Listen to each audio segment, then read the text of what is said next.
Welcome to the latest episode of Board Perspectives, Protiviti's podcast series focusing on all things ESG. In this episode, Protiviti Associate Director Alyse Mauro interviews Protiviti Managing Directors Mark Carson and Zach Unger on a topic that is growing rapidly in importance in the ESG space, namely effective data governance and management.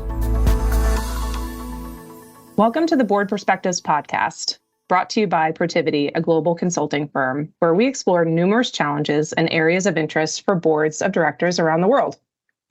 I am Alyse Mauro, an Associate Director of ESG at Protiviti. I am joined today by my colleagues Mark Carson and Zach Unger. Mark is a Managing Director in our Enterprise Data and Analytics practice and is the America's lead for ESG data and tooling. Zach Unger is a Managing Director who leads our global team focused on ESG reporting. Today, we're going to discuss ESG, environmental social governance, focusing on the crucial role that data management plays in driving impact-driven outcomes and effective ESG reporting and disclosures. Mark and Zach are joining us today in their personal capacity to share their experience, expertise, and insights with us. Thank you both for being here with us today. Excited to be here. Thank you. Thanks, Alyse. So let's just jump right in. I'm going to start with Zach. What are you seeing in the ESG world today with regards to ESG data and reporting programs? Sure. And thanks, Alyse. I'm glad to be here and discussing this with everybody today. I think there's an evolving view of ESG programs. And even today, there's a lot of different ways to look at programs and reporting on an organization's ESG activities. On one hand, we have regulatory requirements for certain organizations to disclose various factors regarding their ESG results. And certainly in that lens, there's going to be a big range of requirements and expectations with EU organizations leading the way, but with us here in the US starting to see those same kind of regulatory drivers. I think, though, the more perhaps nuanced view of reporting and programs in general is that this is just something that's becoming ingrained in organizational management and just kind of the regular structure of protecting investors' funds and the assets of an organization.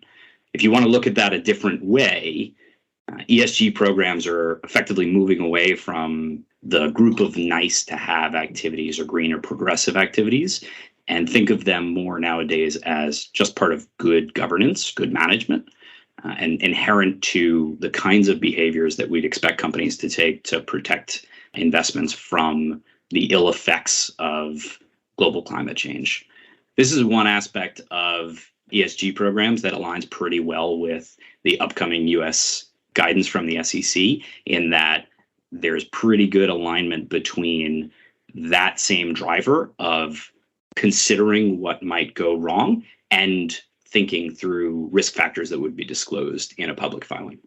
Absolutely, Zach. And I think two things that you said. So nice to have, right? We're shifting away from this nice to have model into what some would call a must-have. Whether you're a public or a private company, there's different stakeholder demands, right? The SEC obviously would be focused on those public companies, but from a private company perspective, you're seeing other stakeholder demands when it comes to ESG reporting, data, and disclosures. Would you mind just talking a little bit about that other, stakeholder demand? So employee-driven, business-driven, really that business transformation piece. It's not just for public companies.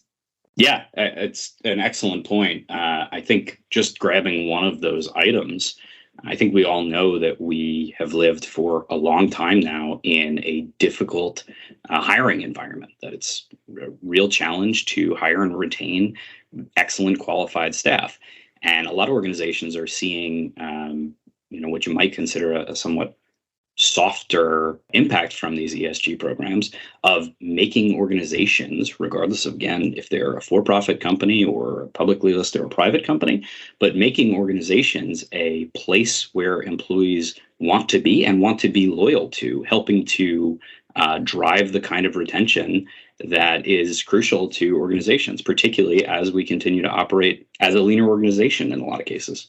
Great points. And Mark, So what are you seeing in the ESG world today from an ESG data and reporting perspective?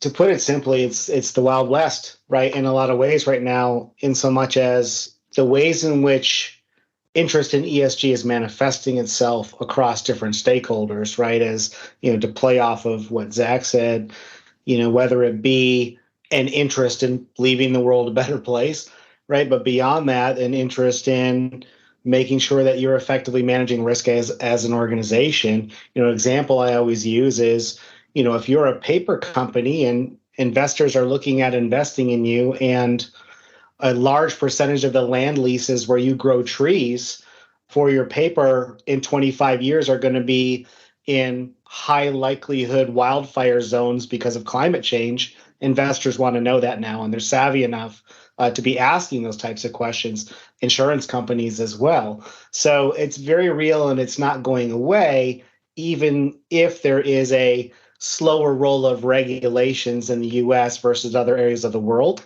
It's not going away. Above and beyond that, another quick interesting statistic on it is that a third of the worldwide professionally managed assets, $35 trillion in investor assets, currently use ESG to make investment decisions openly. So, in that we expect that number to increase. Why I say it's the Wild West is because this is very early. It's evolving literally monthly. So the ability to react to the more nuanced questions that regulators, investors, insurance companies, activists, et cetera, are going to be asking. So the ability to answer questions of various stakeholders, be they insurance companies, activists, investors, employees, et cetera, that's going flexibility to evolve your thinking and provide insights that are credible to answer those questions are going to be key. So the name of the game that you're going to hear a lot about today is flexibility as we move forward in this. Absolutely, Mark. And to use your paper company analogy, right? If there aren't the trees in the forest to be able to produce the paper, the raw materials that goes into that business, what does that mean for that business over time? And what are the risks associated with climate change for that business? So it's an excellent point. I want to dive a little bit deeper with you, Mark, on at a high level, how should board members be thinking about the role of data and tooling in an ESG program? I would think of it very similarly to other programs where it's mission critical that you can back up the comments and decisions you're making with credible information to support it, credible facts, right? So it's not that much different when you think about it that perspective. The biggest change here is that we're now talking about types of information that have never really had to be investor grade or regulator grade in the past. How many pounds of waste have you produced? What are the carbon emissions at a lithium mine that creates the batteries that go into your cell phone? Right? There's some really interesting data points now that you're going to need to bring together to tell these stories effectively, and leaning on enabling technology is going to really help not only in bringing all that information together in an efficient way, but being able to manage it for quality and for credibility of the answers you're going to take off of that. There's a great quote from a friend of mine that good decisions based on bad data can very likely be bad decisions that you don't know about yet. And that's going to absolutely apply here, just like it would in any other major regulatory regime. The last thing I'll add to that is around, the ability to affect change within your organization, thinking through this beyond just disclosures to regulators, to say it simply, and moving more towards, if I'm seeing excessive greenhouse gas emissions in my supply chain versus my peers, it's probably a pretty good symptom of opportunity in my supply chain to wring out inefficiencies and to improve the overall resiliency of my supply chain, right? So thinking beyond just these metrics to be used for environmental disclosure, but thinking about operational effectiveness and ways that you can improve your business going forward. We're seeing people actively engaging in both of those topics. What you said it really relates to those up and downstream partners within your value chain. So different elements of ESG data is going to be important to different stakeholders along that value chain. And so something might be material to your organization, but something very different could be material to one of those partners up and downstream. If anybody gets anything from today, data is the foundation to all of this. And so I just really appreciate you and Zach bringing that to the forefront at the beginning of our discussion today. Something else that, Mark, that's top of mind for board members and organizations is risk. From a risk perspective, are there specific risks you think organizations and boards should consider when it comes to their ESG programs? Absolutely. One of the big ones that you may have heard of is greenwashing, right? And either that is, cherry picking metrics that make you look more favorable versus others. Just like in any other early reporting regime, those are easy angles to take, but this is going to quickly mature into a position where those that take those angles, it will come back to bite them, right? So I think thinking through how you want to balance the stories, plural, that you want to tell. There's a story you're going to need to tell to the regulators. There's a story that you want to tell investors. There's a story that you want to tell your own employees about your organization. Really honing in and making sure that those stories dovetail with each other, obviously don't conflict each other, and can be built upon as you mature over time. So there's a real risk in not drilling in and thinking at a nuanced enough level around the stories that you want to tell. And then obviously the supply of data and insights and metrics that you choose to use to support those stories, understanding that those could come back to bite you. The other risk that I would really bring up right now is it's going to take a village to get this done. It's really an ecosystem mindset to working on ESG and really having it get the outcomes that you're looking for. Whether that is the fact that you have to rely on third parties and trust them for the information they're giving you because you're going to represent them as part of your story. So that classic kind of third party risk management, that's going to be a really important here to your ultimate credibility. Finally, there's definitely going to be some risk around the investments you make in tooling and enabling technologies to support this. Right now, because this is so early, ESG reporting and the whole concept of a consolidated ESG story, there are no shortage of vendors being developed in people's garages in California daily to support various aspects of ESG. Some will fail, some will consolidate, etc. So the name of the game here, as I said before, is change and embracing change and understanding that as ESG matures and the stories that need to be told become more nuanced, the enabling technology and tooling and data that is the blood supply of the whole thing is going to change over time as well. Mark, you mentioned, companies that are emerging in this technology space for ESG. Mm-hmm. Are there things that board members and organizations should be asking of those emerging technologies, right? So when you see something come on the market that's maybe a year or two into their development, what's important for organizations to consider when looking at that type of platform? Well, I think it's understanding first and foremost what that platform does and what the intent of where that platform is going to go.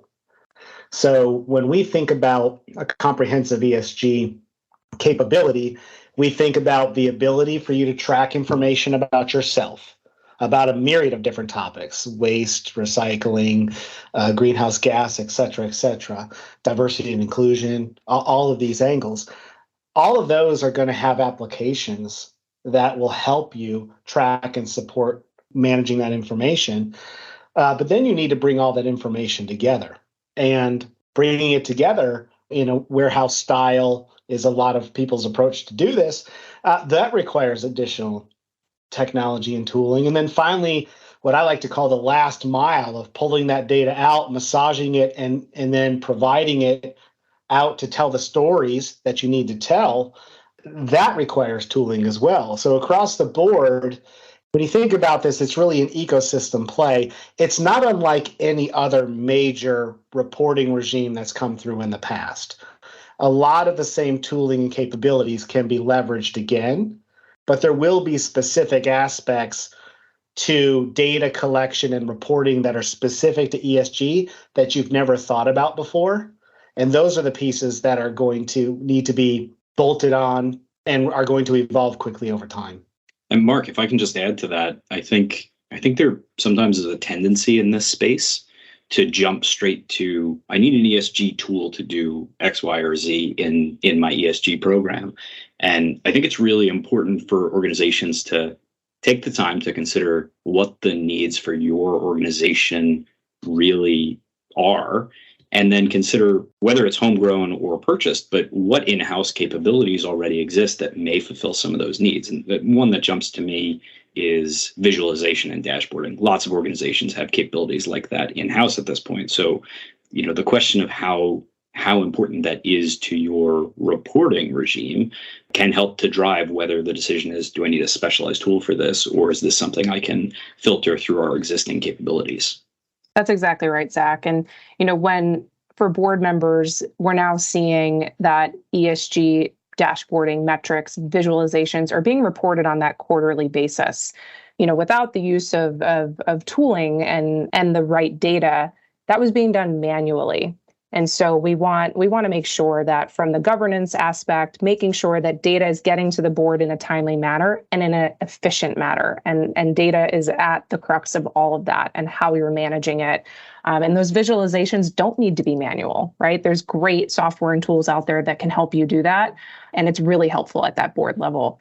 So, Mark, when you're talking about the ESG story that companies and organizations tell, that's a narrative about the data specific to ESG and the impact that it has toward their goals and the commitments that they made. Is that accurate? Yeah, it starts with the criticality of being able to tell a compelling story. Stories, remember, we talk plural about the stories. There's different angles. And the data that feeds the metrics that support that story, it's critical that that blood supply of that data is trusted, accurate, complete, well-defined.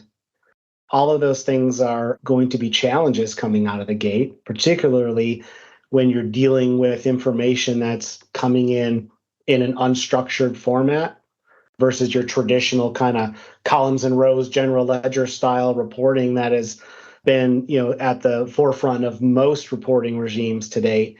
This non-financial related information is going to be coming in all kinds of different formats. So there's going to be a real challenge of being able to bring this together in a way in which you consistently trust it and in a way that you consistently control your third parties and providing it to you in a trustworthy way, let alone ultimately routing it to the story to support the stories you want to tell. Consistent trust. I think that's a through line between a lot of different business functions. And I really love that you just said that because it's a great segue into a question for Zach. How do you see the auditability of data and pending regulations and how those elements could possibly change and hopefully enhance the current ESG data management landscape? Yeah, Alyse, it's a perfect question. And just to start, while Mark and I come at that kind of question from slightly different perspectives, Mark from the data and tooling side and me from the opposite end of the spectrum from the reporting side of that question. I think we both land at exactly the same point of trustworthiness in your data is crucial. Now, the interesting part of that question, though, is that when we compare ESG reporting to financial reporting, I think a lot of organizations, and again, we're going to talk more about public registrants for this one, but organizations that already file public financial reports are very used to the rigors of an audit of their financials and the understanding and expectation that both their disclosure and the underlying data will have to meet the requirements of a public company audit. That's not exactly the expectation for many companies filing ESG or CSR reports right now. As we head more towards a regulatorily driven report, is going to have at least one major change to it, which is that the auditability of that data is going to have to be improved. We do see a wide range of auditability or lack thereof to reports today. And certainly as various regulations, including in the US, the upcoming SEC guidance, as that comes into play for organizations, we will see a really significant change in the level of effort organizations need to go into to get their data to an auditable standard, as well as the level of diligence and trust that organizations really push for within themselves. One factor that organizations will need to consider that is really vastly different from financial reporting is that the range of data sources used in ESG reporting is considerably broader than we think of for financial reporting. I think for financial reporting, we're very comfortable with the concept that a lot of the data that would make its way into a financial report is from our general ledger and a few other systems within an organization. When it comes to ESG data, that story is turned on its head. We have information coming from third parties, from lots of different sources, and some even originating from paper. The level of rigor that goes into getting that data to an auditable standard is very different from the level of data that many organizations may have been comfortable with when it was only being used for internal reporting or for informational purposes. And that's going to be a really big step up for many organizations, particularly when the SEC guidance comes into play soon. That's a great point, Zach. And if I might add to that, there are certain industries such as financial services and healthcare, some of these more higher regulated industries have long since developed, risk management functions and audit functions specifically focusing on these topics around the trust in data because they've had to. But now as this moves into other industries that haven't been as regulated, the muscle memory around developing regulator grade trusted information is going to have to be a muscle that's developed from scratch more than it has been in other industries. And that's going to be a real challenge. The good news is you can be fast followers on that topic. There's disciplines out there that are well in place that can support that, but that doesn't mean it's simple to implement. It's a great point, Mark. And I think some consistent words that we're hearing throughout this discussion: trusted, consistent data, and repeatable, right? Those are three things that when you come down and you look at your ESG data, whether it's financial data, non-financial data, these are really important things to consider in the landscape. And because SEC was talked about, they use a phrase which is really helpful to this discussion. And it's a good check-in when you're thinking about your organization's data and reporting and disclosures. And their phrase is, say what you mean and mean what you say. And at the heart of this phrase is having evidence-backed, trusted data for your reporting and disclosure requirements, regardless of the regulatory body that is seeking and requiring them. So I really love that phrase, and I think it's a very nice way of grounding kind of where you're at in your ESG journey when it comes to data, reporting, and disclosures. So one more topic for both guests, because every organization is at a different place in their ESG journey. Zach, what do you think organizations should be doing today or planning to do very soon with respect to data and reporting, as well as disclosures, with ESG maturity for their organization in mind? Yeah, it's a great question, Alyse. Regardless of state an organization is at today, one important factor that's going to impact every organization is materiality. So considering either for the first time for organizations that have not yet undertaken this effort, or reconsidering the materiality of various ESG factors as they impact your organization is crucial.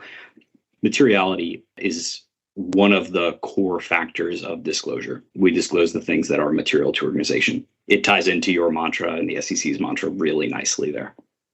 I think another factor to consider for organizations is that while you're on your path to maturity in the ESG space, continuing to build your reliance on that kind of trusted data and repeatable metrics that we've been talking about is only going to continue to help you, again, regardless of wherever you stand on that maturity path. Mark, anything to add to that? I think it's a great point.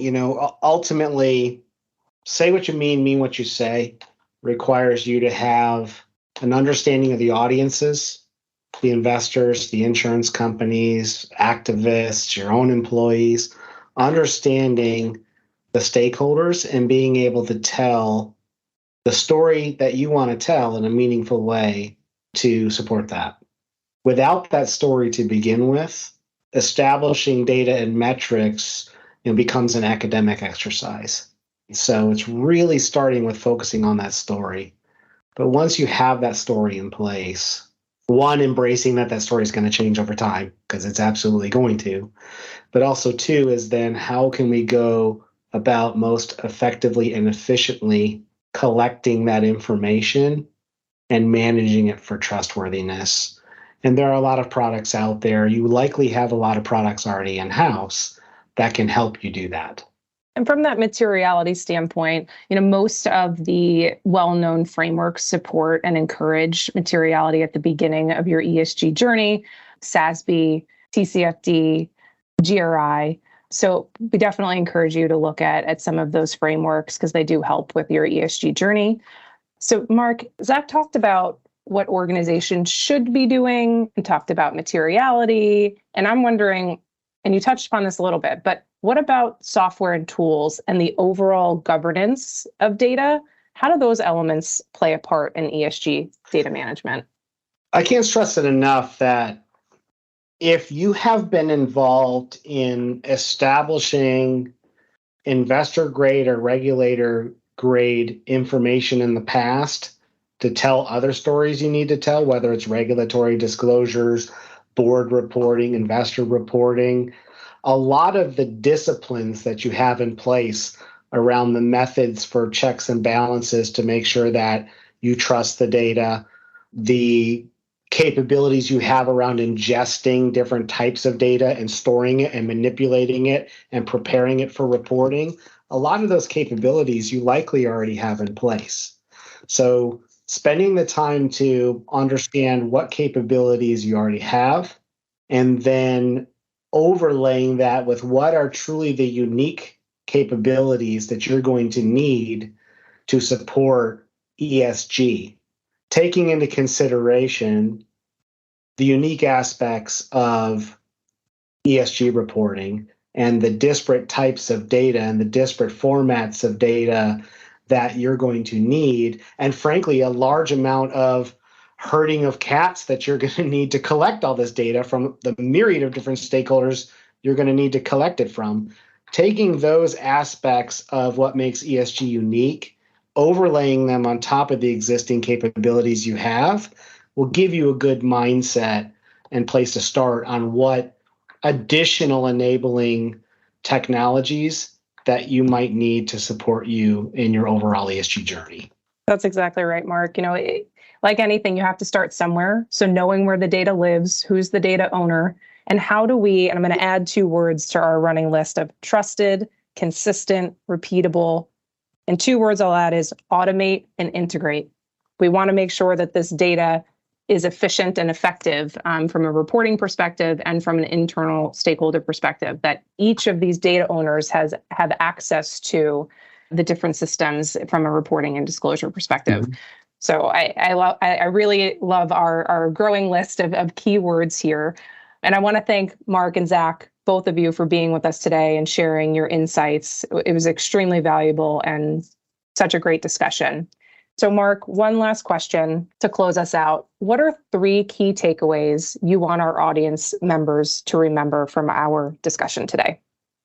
I'm in the business of data and technology, but I will start with this. If you don't understand the stories that you need to tell and the outcomes you're trying to get with those stories, the data and technology piece becomes more academic than it should be, and frankly can become more expensive than it should be. So really telling deliberate stories and really doing the mental work necessary to understand the metrics that you want to use to support those stories. Number one. Number two is, focus on trusted, auditable data. Be thinking about the fact that the information you have will need to be defensible in the future at a level of detail that is much different than that data has had to be defensible in the past, for making marketing decisions or operational, decisions. You've needed directionally correct information versus will hold up under scrutiny at another level of detail from a regulator or an investor. And then the last thing I'll say, and it's probably a word to add to the list, Alyse, is the only thing constant in this is going to be change. As we said at the very beginning, the questions being asked by the various stakeholders are going to become more and more nuanced. The information required to support answering those questions is going to become more and more nuanced and broader. And the enabling tools and technologies to support all of this is going to dramatically evolve over time because it truly is. There are vendors right now, as we said, being developed, in Silicon Valley in people's garages, right, to support this right now. There is going to be consolidation. There is going to be successes and failures in those enabling tools. And so being able to have that flexibility to respond to change over time architecturally is going to be important, not unlike any other reporting regime. So if I could make a plug for a fourth, this is a well-trodden path conceptually, right? The difference is that this topic is significantly different than most topics people have had to report on at this level of scrutiny in the past. And the data to support it is so much more broad than general ledger and balance sheet data that people are used to reporting against. So 33% more value than you asked me for there, Alyse. That was an excellent summary. And what I heard from you is know the metrics and what they mean for your overall impact-driven outcomes. Mm-hmm. Have auditable, defensible data. And then the only constant is change. So be flexible.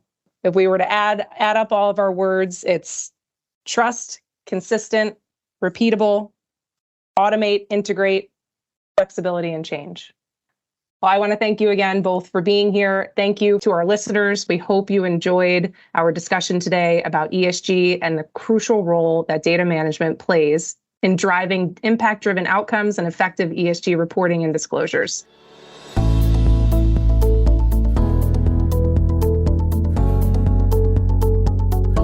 We hope you enjoyed today's lively discussion on ESG and data. For more information, please visit the ESG section on the Protiviti website at protiviti.com. And as always, I encourage you to please subscribe to our Board Perspectives podcast series and review us wherever you get your podcast content.